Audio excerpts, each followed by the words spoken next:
Паводле народных уяўленняў, у міфічных рачных дзяўчат-вадзяніц ператварыліся душы тапельніц. Яны, як і азярніцы, з'яўляюцца блізкай раднёй русалак. Аднак маюць свае асаблівасці, прыкметы і звычкі, пра якія расказваецца ў легендах і паданнях.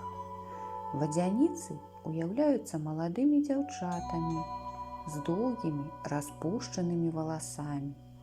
Нібы нявесты, яны апрануты ў празрыстыя доўгія белыя сукенкі з лёгкім вэлюмам і вяночкамі з белых кветак на галаве.